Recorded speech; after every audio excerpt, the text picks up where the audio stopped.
Hey everybody, good Tuesday evening to you. It is 21 News Chief Meteorologist Eric Wilhelm here, and this is the video, of course, we call Weather for Weather Geeks. It's the Valley's most in-depth, nerdy, geeky, weather sciencey video you're going to find for Eastern Ohio and Western PA here on the internet. And, well, a quick review of today's numbers. It was definitely a different day out there today. We had just a picture-perfect Monday with temperatures in the upper 70s and wall-to-wall sunshine. Today we had clouds, and as a result, temperatures struggled a bit.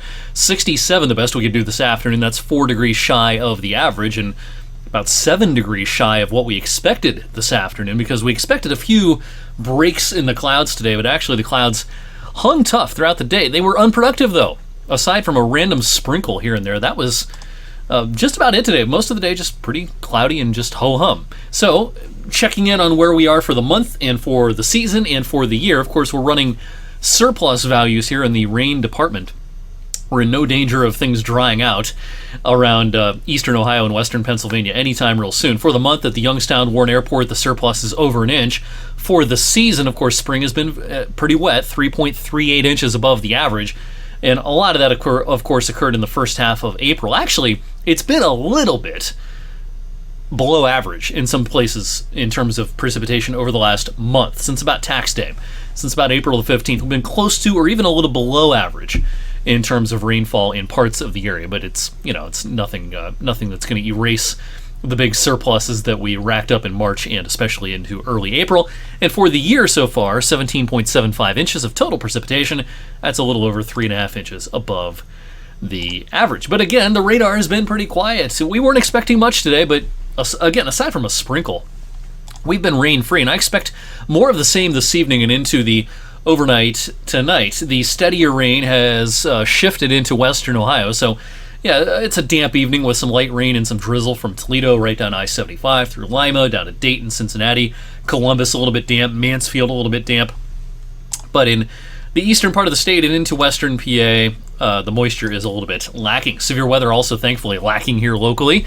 Severe thunderstorm watch for parts of the Tennessee Valley right now. This is the low pressure system that is very, very slowly going to start shifting east over the next 24 hours as it makes its closest approach Wednesday afternoon, Wednesday evening. That's when our rain chances will finally be a little bit higher. But in the meantime, what you see is what you get for tonight. A lot of clouds occasionally. Maybe there's a spritz or a sprinkle or a quick shower. That'll be about it. As you head out the door Wednesday morning, again, nothing that's going to really alter many plans Wednesday morning. Yes, there could be a shower in spots. In a lot of places, though, it will be dry as the day gets underway. That low finally is going to start making some eastward progress on our Wednesday, and that will kick up the rain chances for the afternoon. But as you can see on our model depiction here, this is still scattered stuff. This isn't like a massive rain that's going to impact the entire area. It's going to be hit or miss passing showers, maybe a thunder shower. Now, there's not much flow aloft to steer these along, so any shower that does get up on its feet tomorrow afternoon could actually be kind of a real nuisance in that it could really pour for 10 or 15 minutes, maybe even a half an hour in any one location, because they're just not going to be moving very fast. There may not be many of them, but what is out there could be kind of slow moving and a real pain if you are planning to be outside tomorrow afternoon and early tomorrow evening. The raindrops fade away. We're in between systems Thursday. The day could start with some fog, but then partly to mostly sunny sky for the rest of the day. And I say we're in between systems because here comes the next weather maker at the end of the week and into the weekend. This will bring us a scattering of showers Friday, especially in the afternoon. Could be a thunderstorm in the afternoon. And actually, this whole system is going to slow down. And so we've upped our rain chances now for Saturday as well. I don't think Saturday's a washout at this point, but if you have outdoor plans this weekend, especially Saturday, pay close attention to the forecasts over the next couple of days as we continue to fine-tune them. And the longer range outlook, our thinking really hasn't changed much here for the second half of May. We've been talking about this a lot lately, that it looks unsettled again. I think we're still going to see a lot of troughing in the western U.S. and storms ejecting out into the plain states, and this will be a continued, probably severe weather setup for a time across the middle of the country. And even though we're not going to be in the heart of that necessarily, I think we'll have our storm chances and rain chances in the longer range. Now, of course, that doesn't mean it's going to rain every day. In fact, we may string together a few dry days in a row again early on next week. But beyond that, it does look fairly active at this point. All right, so we're 48 hours away from my summer forecast. Now, we don't make as big of a deal about the summer forecast in terms of promotion and how long it is and how detailed it is compared to the winter forecast. The winter forecast is a bigger deal. But the summer forecast, we'll talk about a lot of different things going into our June, July, and August outlook. And just like with other seasonal forecasts, we look a lot at ocean water temperatures because these can help drive the weather patterns across the northern hemisphere. And this is the way things look today, or yesterday, I should say. Water temperature anomalies on a global scale, and a few things that are most important for us. One is the emergence of La Nina. We're not there yet, but we're getting there. That's the cooling of the waters in the equatorial Pacific.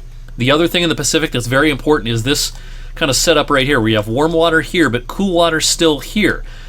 The tenor of our summer may depend some on if this warmer water makes it all the way to the west coast of North America. If it stays out here, that's a different outcome probably for our weather than if the warmer water makes eastward progress and banks up against California, Oregon, Washington, British Columbia. Won't get into the nitty-gritty details on the meteorology behind that, but it is an important factor for our summer forecast.